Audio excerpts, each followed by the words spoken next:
Section 1. You will hear a woman booking a room for a party at a community centre. First, you have some time to look at questions 1 to 4.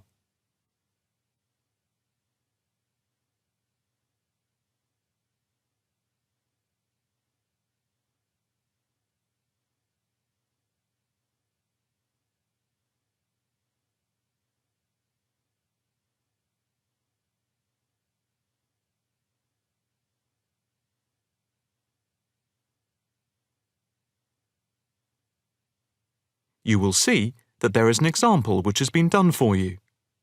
On this occasion only, the conversation relating to this will be played first. Hi, good morning. My name's Pete. How can I help you? Hi, my name's Maria Lincoln. I understand you hire out rooms in the community center as venues for parties? The woman's first name is Maria. So, Maria has been written in the space. Now, the test will begin. You should answer the questions as you listen, because you will not hear the recording a second time. Listen carefully and answer questions 1 to 4. Hi, good morning. My name's Pete. How can I help you? Hi, my name's Maria Lincoln. I understand you hire out rooms in the community center as venues for parties? Yes, we do. We've various sized accommodation. It depends on what you're looking for, really. We're looking to hold a party, a children's birthday party, and we need a room that will hold about 70 people, with space for a small disco area, games, dancing, and food. Well, we have a large room, and it would certainly hold at least 100 people comfortably. It's used a lot for parties and things like that. That sounds as if it might be suitable. I've tried various venues, and they're either booked up or they don't hold enough people. Can you tell me when you were thinking of holding the party? I know it's short notice, but we wanted to hold it Saturday week. That's September 15th. Let's have a look. Yes, you're in luck. The Mandela suite is free then. I'll just write that down. Mandela.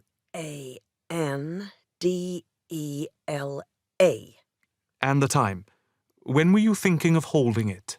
In the afternoon, from 3:30 p.m. to 9 p.m. Yes, okay. There's no smoking on the premises, and we're only licensed to have soft drinks. That's okay. I think I'm happy to go ahead. Before you hear the rest of the conversation, you have some time to look at questions 5 to 10.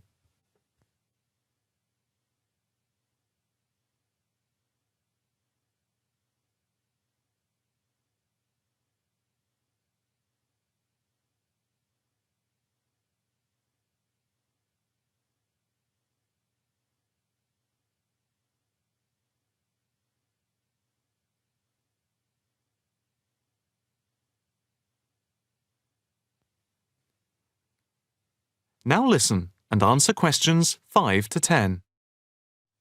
Can you just give your postcode? Yes, it's PA5 7GJ. Fine. And the flat and street number? It's flat number 40, and the street number is 35. Okay, so that's flat 40, 35 Beaches Street. Yes, that's right. And a contact number? My landline is 223279 with the code. But I'll give you my mobile number, which is 07897 293381. Okay, 293381. Can you tell me how much it will cost? It's quite reasonable, actually. It's £115 for the hire of the room, with tables and chairs. But if you want to hire disco equipment, we've got a basic system with speakers and other equipment for £25. But there is no technician around in case anything goes wrong. And of course, it's optional. That would save us carting something from home, but Maybe we should bring a spare sound system just in case. We've never had any problem with the system, but you might not want to take any chances. What about catering? Well, we had thought of getting everyone bringing something. We have someone who can do catering for £9 a head, including the cake if required. That's handy, but it's a lot as we have a fairly tight budget. So, you want to go ahead with the booking? Yes, certainly. OK. I need to take a deposit of £30, which is refundable. The balance needs to be paid 2 days before the event at the latest. Fine. You can cancel up to 2 days before, but after that you lose the deposit. We don't intend to cancel, but is there any insurance we can take out? Yes, there's a form here somewhere. How much? It's, let me see. It's only £9 for the 24-hour period, and that covers you for cancellation, damage, and injury. Well, at least we'd better have a look at it. How would you like to pay the deposit? Cash. I'll just give you a receipt. There you are. 10, 20, 30. £30. Maria Lincoln. Thank you very much. I'm really glad I found somewhere. We have been trying to book a place for the past 2 weeks, so thank you again, and bye for now. That is the end of section 1. You now have half a minute to check your answers.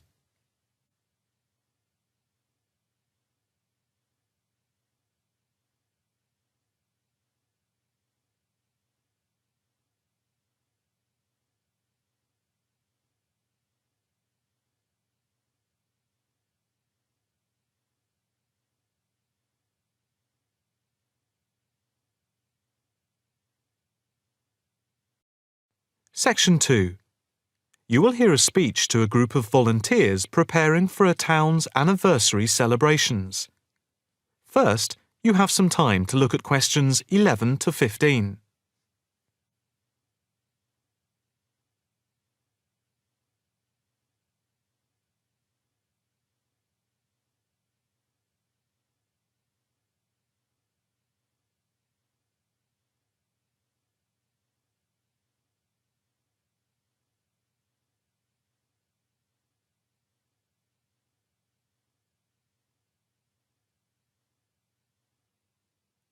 Now listen carefully and answer questions 11 to 15.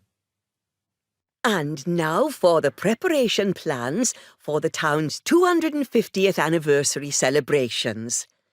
We are going to follow the same system we had last year, but with a few changes to increase the party spirit. First of all, this time we are going to make the concert on the beach open to everyone without charge. This is because we have been given money by the council for the celebration, and also because last year we had so many problems with keeping people out who had not paid. And on top of this, people will not have to pay for refreshments either, as these are being donated. Right now, we are going to divide into 4 teams. The first one, the beach team, will be responsible for cleaning up the beach on the Saturday morning, picking up litter, bottles, plastic bags, wood, and anything else that's lying around. Everyone is meeting at the beach shop at 8 a.m.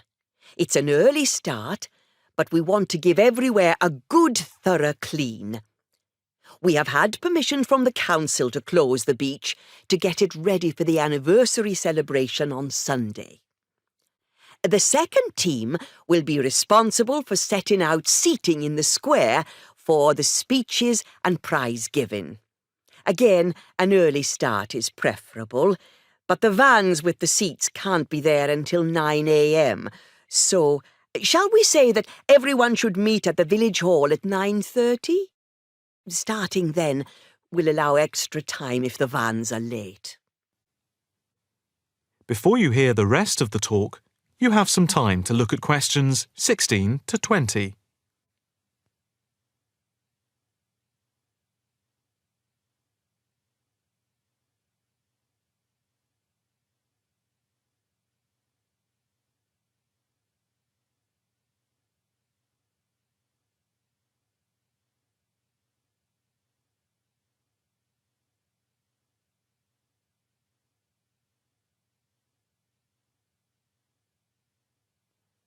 Now listen carefully and answer questions 16 to 20.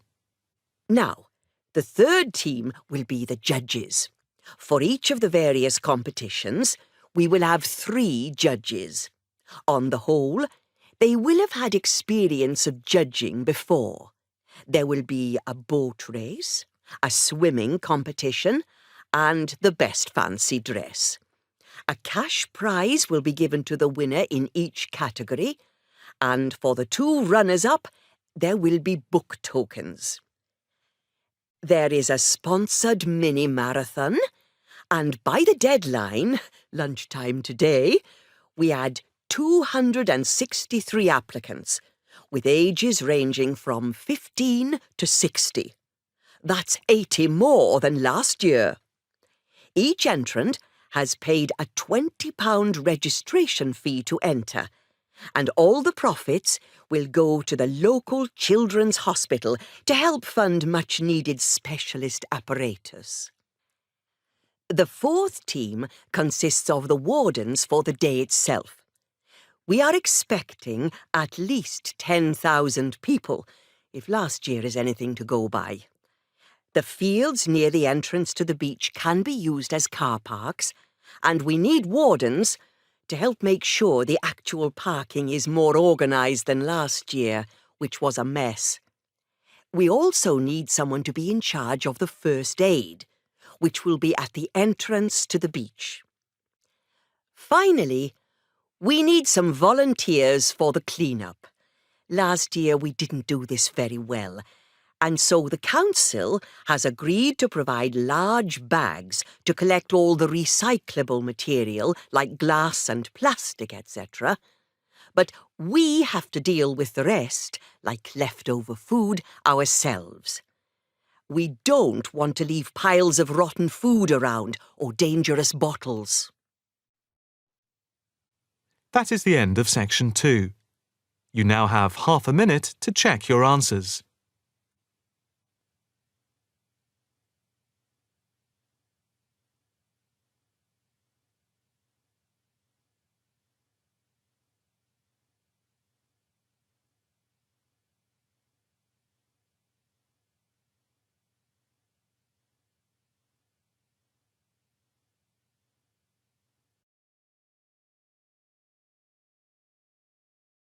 Now turn to Section 3.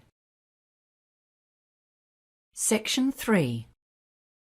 You will hear a conversation between a student called Mark and his teacher, Professor Jones.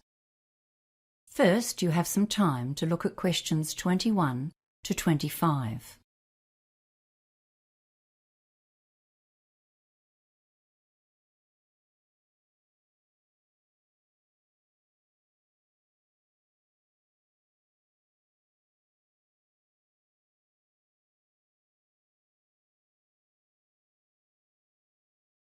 Now listen carefully and answer questions 21 to 25. Hello, Mark. What can I do for you? Oh, hi, Professor Jones. I've come to ask you a big favor. Let me guess, Mark. You want more time for your essay assignment. You're the 3rd student I've seen today, all with the same request. It beats me why a few people leave their planning to the last minute and then think that they can come at a day's notice and get a reprieve. It's really not fair to all the students who are well-planned and organized, is it? Yes, you're right, and I'm really sorry I need to ask. I've never asked for an extension before. So, Mark, why should I grant you an extension when I said no to everyone else today? Well, Professor Jones, I really do have a valid reason. It's not just the usual, like I have a cold, and I have a certificate from my doctor, or my computer crashed and I lost all my data. I wouldn't bother you with those old excuses. You see, my twin brother was planning to get married next weekend, but last week his girlfriend told him the wedding was off, and he landed on my doorstep. He was really upset. I couldn't just tell him to go away because I was busy, and of course I would have had 3 assignments due this week, and all my study plans just went out the window. I see. So why didn't you come to see me a week ago when your brother first turned up? Because I was hoping I would still be able to get it done, but I just can't manage it. Well, actually, I have written the required number of words more or less, but frankly I feel it's terrible. I don't want to let myself down by handing it in as it is at the moment, and I really don't want to drop my grade point average by getting a low mark on this assignment. Well, the course handbook states very clearly that at least 5 days' notice is required for any extension, except in emergencies. Those rules were designed to make it fair for everyone, you see. You're supposed to submit a request on the proper form, and you can send it by email. And you also need to make an appointment and discuss your request in person, as you have done now. Your problem does come very squarely under the family issues category, so you probably would have got some extra time if you'd done that. I'm not really inclined to grant this request now, you know. Yes, I know I've really messed up. I suppose I'll just have to hand it in as it is and take a lower grade. Before you hear the rest of the conversation, you have some time to look at questions 26 to 30.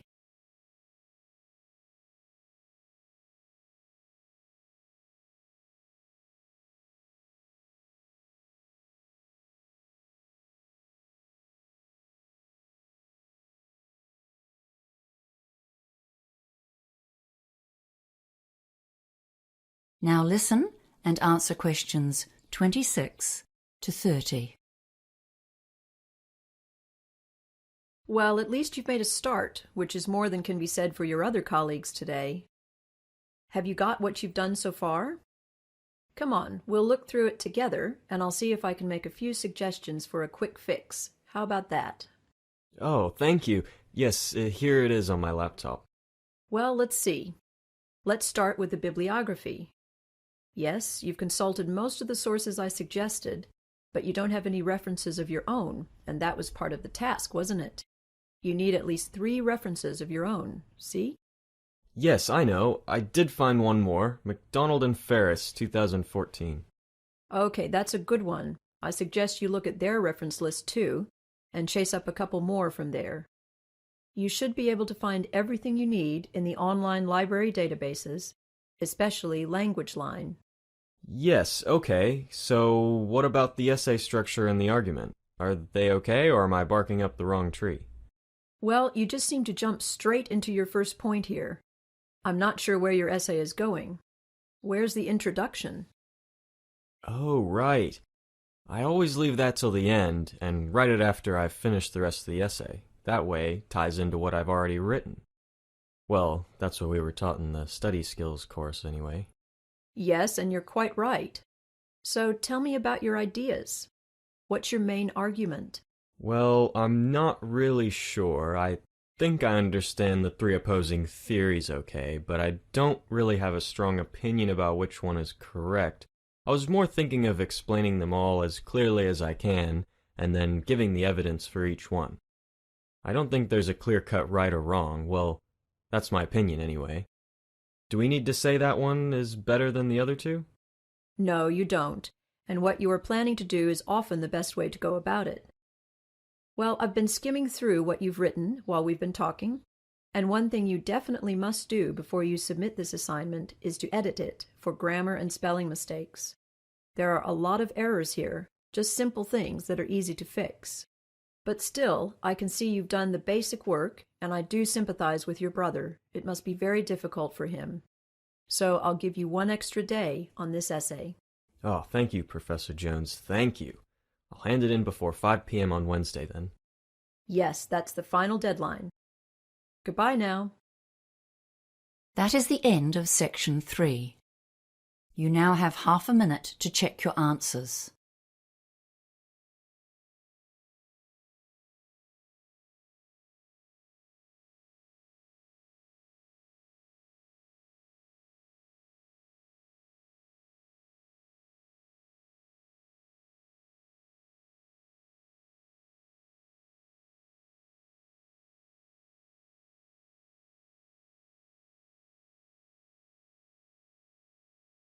Section 4.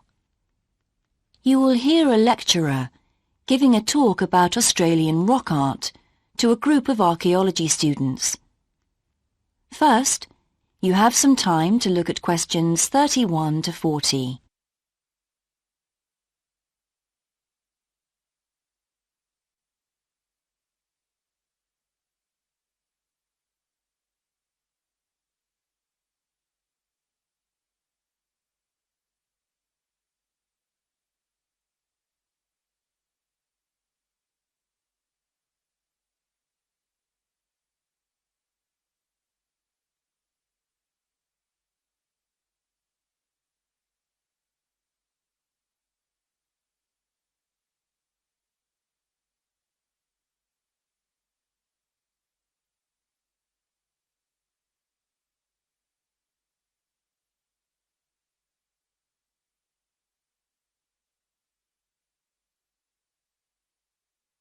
Now listen carefully and answer questions 31 to 40.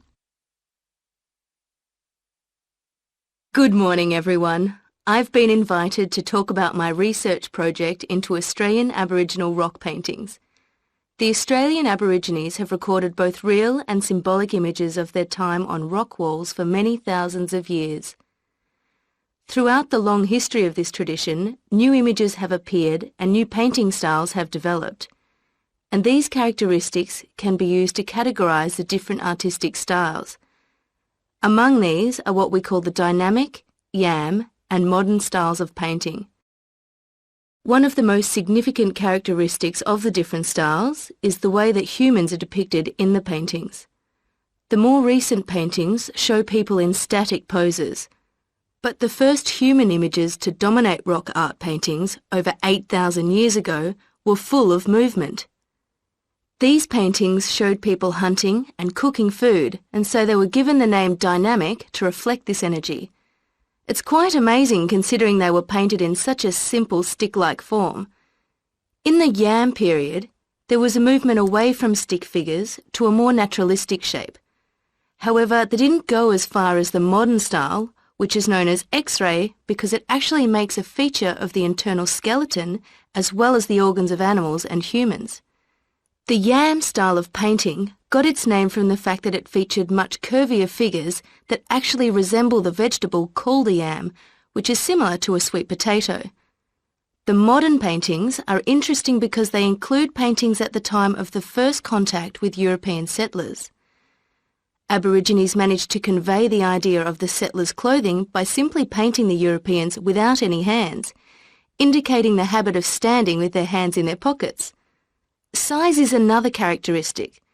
The more recent images tend to be life-size or even larger, but the dynamic figures are painted in miniature. Aboriginal rock art also records the environmental changes that occurred over thousands of years. For example, we know from the dynamic paintings that over 8,000 years ago, Aborigines would have rarely eaten fish and sea levels were much lower at this time. In fact, fish didn't start to appear in paintings until the Yam period, along with shells and other marine images. The paintings of the Yam tradition also suggest that during this time, the Aborigines moved away from animals as their main food source and began including vegetables in their diet, as these feature prominently. Freshwater creatures didn't appear in the paintings until the modern period from 4,000 years ago.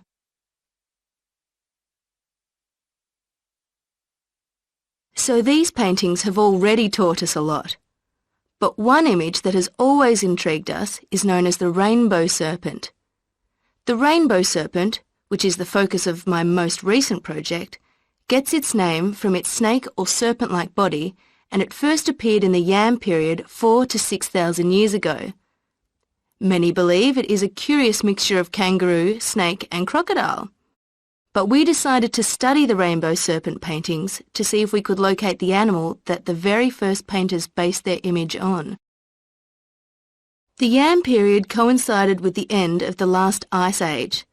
This brought about tremendous change in the environment, with the sea levels rising and creeping steadily inland.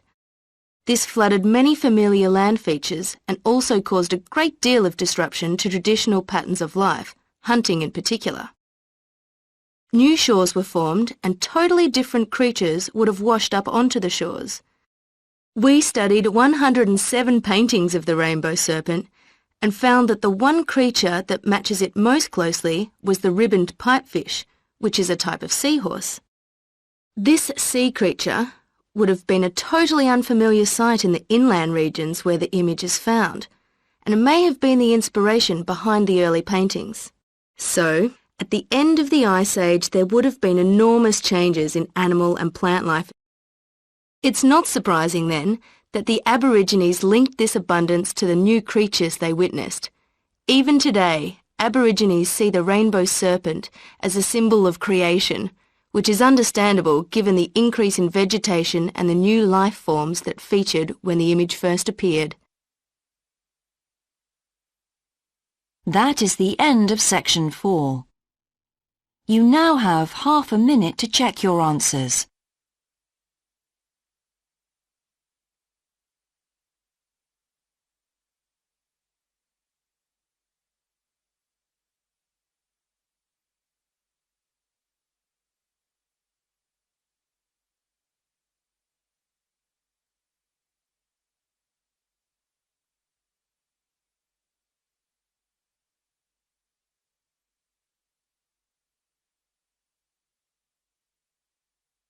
That is the end of the listening test.